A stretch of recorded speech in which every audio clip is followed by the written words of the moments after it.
안녕하세요. 캐나다에 사는 용접사 김재환입니다. 오늘은 육가공업자에 관한 이야기를 하려고 합니다. 이제 한국 신문을 보다가 흥미로운 기사를 보게 되었거든요. 이제 와이프가 추천을 해주어서 이렇게 그 내용을 여러분들과 공유를 하고자 합니다. 와이프가 찾아낸 거예요.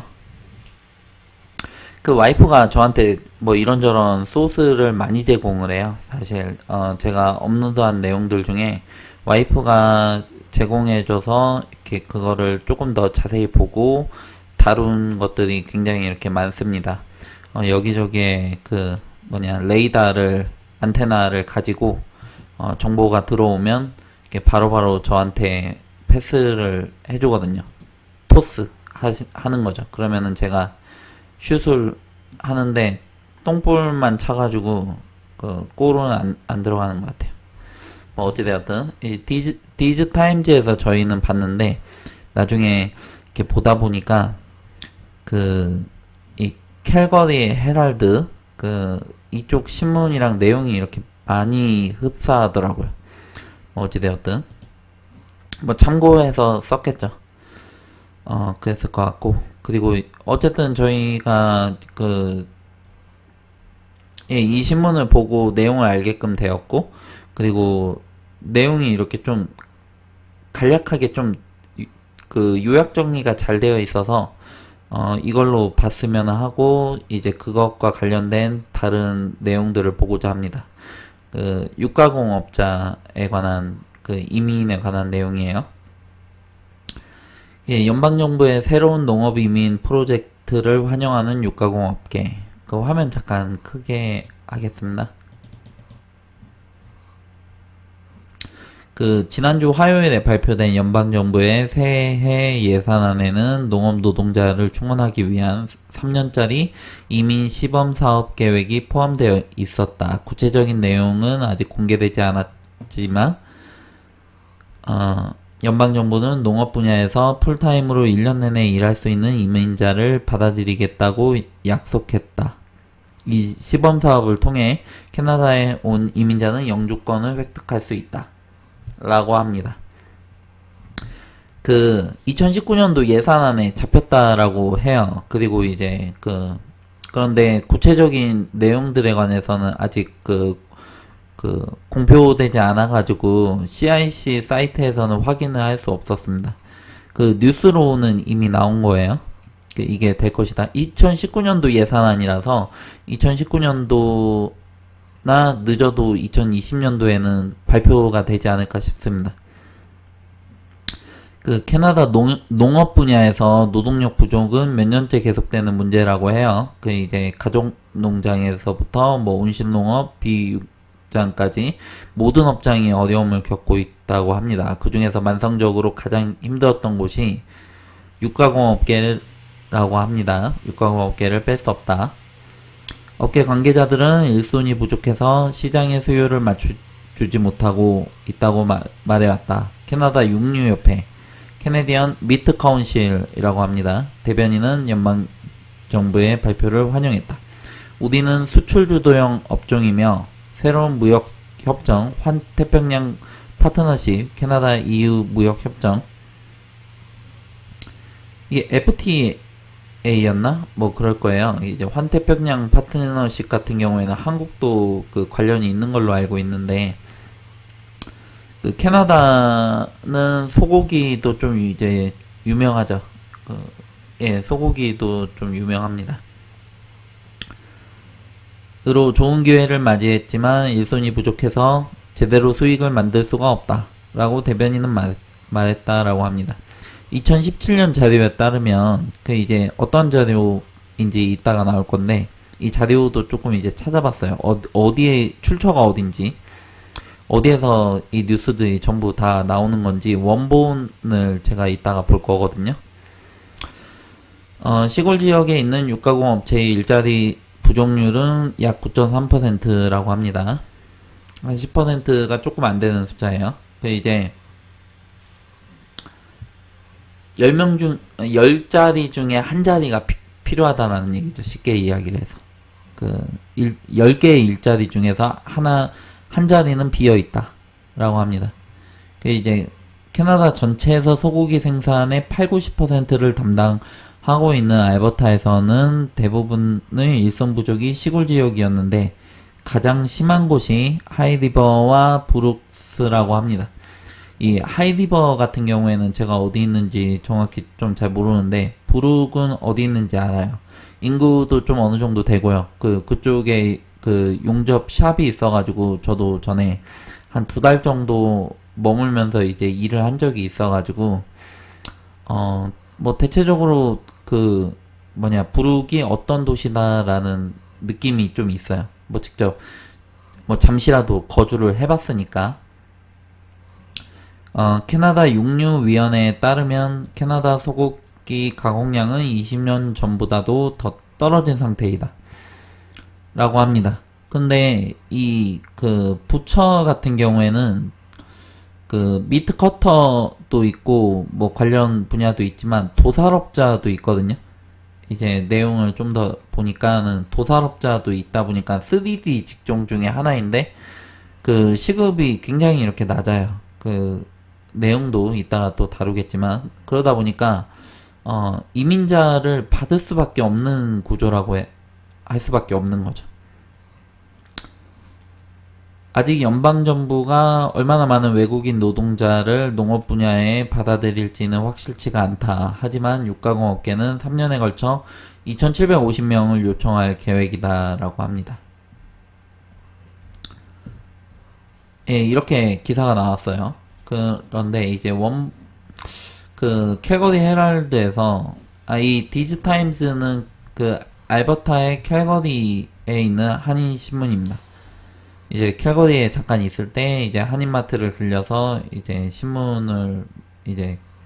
이 신문을 갖게끔 됐고요. 여기 보시면 이제 요것도 좀 크게 해야 되겠네. According to a study completed by the Canadian Agricultural Human Resource Council 이라고 해요. 이제 agriculture이면은 이제 농업이죠. 농업 협회에서 2017년도에 발표를 한 스터디를 한 자료에 따르면 이제 베이컨시 레이트가 9.3%라고 하고 그리고 2017년도에 1475개의 미트커터 포지션이 비어 있었다라고 해요. 15개의 지역에 캐나다 내에. 그리고 80~90%의 비프 소고기들은 알버타에서 생산이 된다고 하네요. 저도 처음 알았어요. 이 정도나 많이 알버타에서 생산이 된다라는 거를. 어그리컬처 같은 경우에는 사스케추안도 꽤 유명하거든요. 이제 땅값도 이제 많이 저렴하고 농업을 많이 하죠. Most of the vacancies are in rural communities, in particular High River and Brooks라고 합니다. Home to JBS Food Canada라고 있죠. 브룩 정확히 내부는 아니고 이렇게 가까운 거리에 JBS라는 육가공 공장이 있어요. 이제 그렇게 있습니다. 이 내용은 넘어가고요. 그리고 이 Economic Strategy Tables 이제 경제 전략 테이블이라는 거예요. 그 안에 이제 농업 분야 농식품이라고 해요. 어그리푸드 테이블.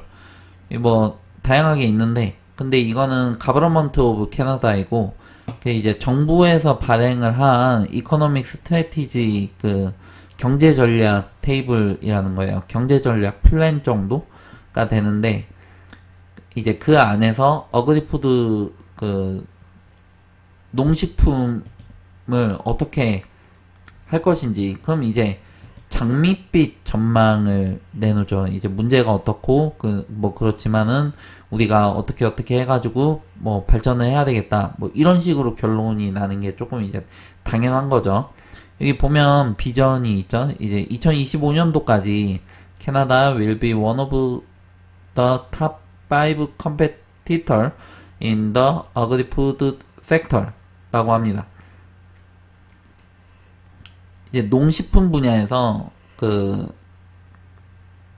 다섯 손가락 안에 드는 경쟁력을 갖추겠다라는 이야기예요. 그래가지고 이제 이렇게 도표로 나오는데 뭐 대략적으로만 볼게요. 이 리포트가 아까 설명을 드린 이민 파일럿 프로그램을 유도시킨 리포트가 되는 거죠. 정부의 리포트. 이 리포트에 따라서 이제 육가공 업체에서 이제 사람이 많이 필요하고 우리가 사람을 좀 많이 뽑아야 되겠다라고 이야기를 합니다. 그런데 육가공 업체가 특별히 좀 이렇게 사람이 더 많이 필요한 실정이고, 그리고 다른 농업 분야 그리고 어업 분야 또 사람이 좀 어느 정도 필요하다라고 이야기를 해요. 여기 내용들이 나오고 이게 원문이니까 이거 관련되신 분들이나 이렇게 이 프로그램에 관해서 관심이 이렇게 많이 계시다라고 하시면 이 내용을 이렇게 전부 이렇게 좀 보시기를 추천을 드립니다. 아주 자세히.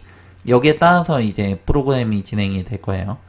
이제 인원이 부족하구나. 우리가 좀 더 뽑아야 되겠다라고 하는 거죠. 지금까지 이렇게 계속 이렇게 늘었다라고 합니다.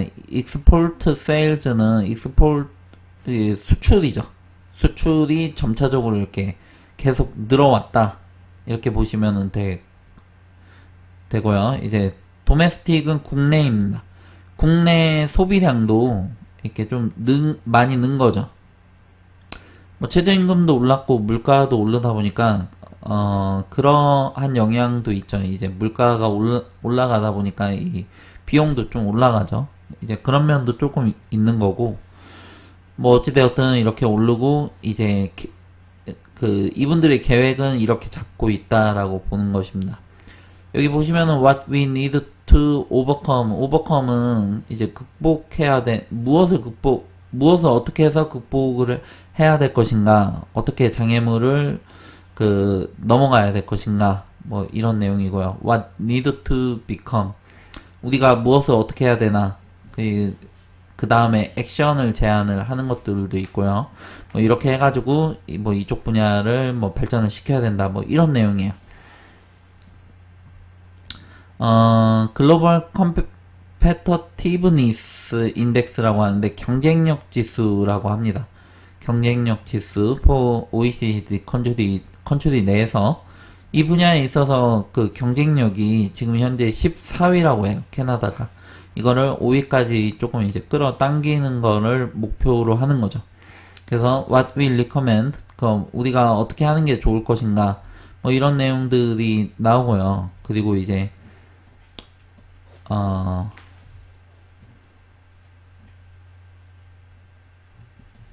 뭐 다양한 분야에서 협력이 이루어져야 되죠. 뭐 예전 마냥 그냥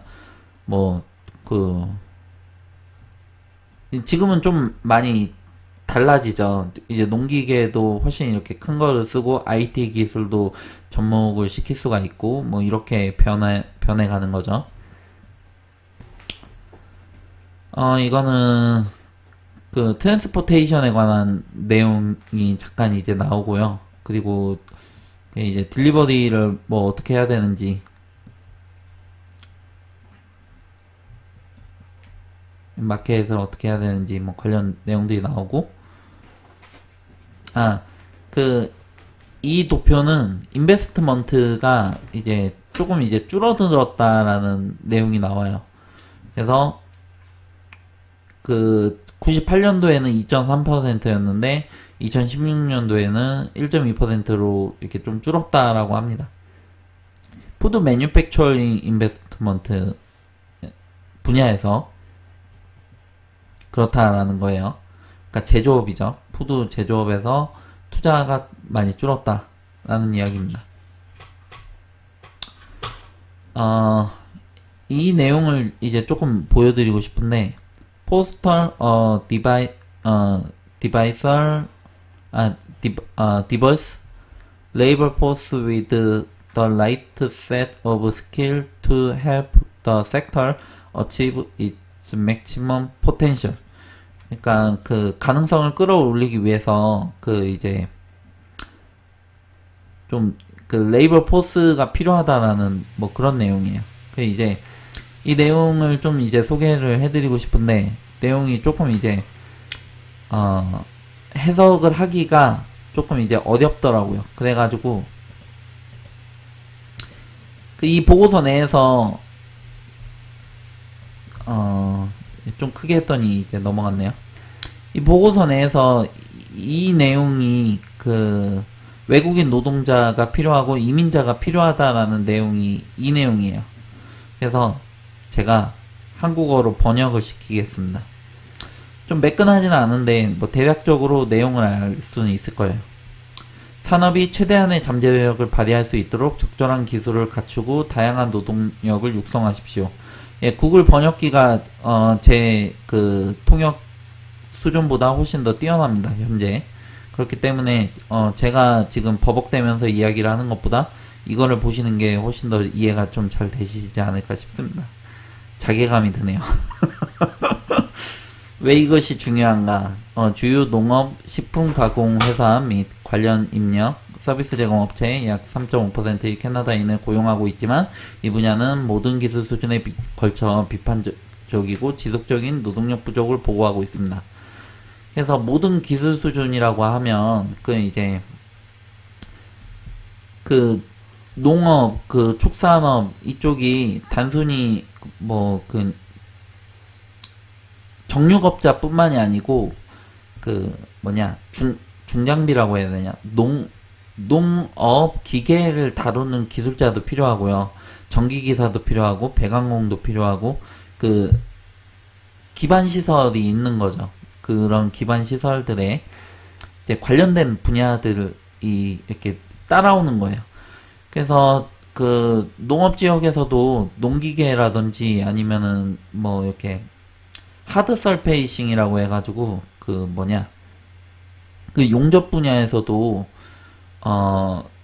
이쪽 그 농업에 필요한 그 용접도 있어요. 그 이제 하드 설페이싱은 그 공사 쪽인가? 뭐 어찌되었든 컨스트럭션 쪽인 것 같은데 아무튼 뭐 용접도 필요하다.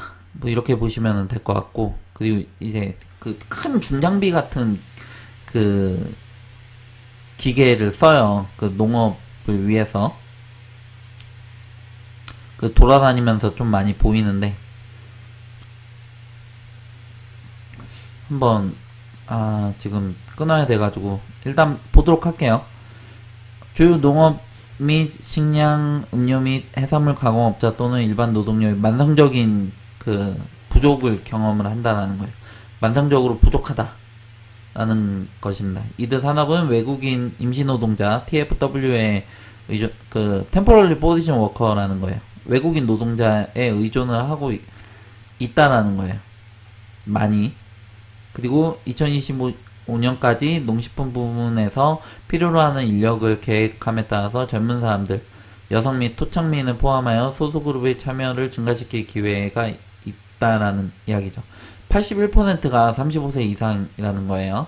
대부분이 농촌 지역에 살고 있지만 원주민 기업의 3.0%만이 농업사업체이다. 이러한 대표성이 부족한 그룹은 새로운 경험과 아이디어를 자신의 직무에 적용하고 해서 잠재력을 발휘하지 못한다라고 합니다. 그래서 어떻게 해야 되냐?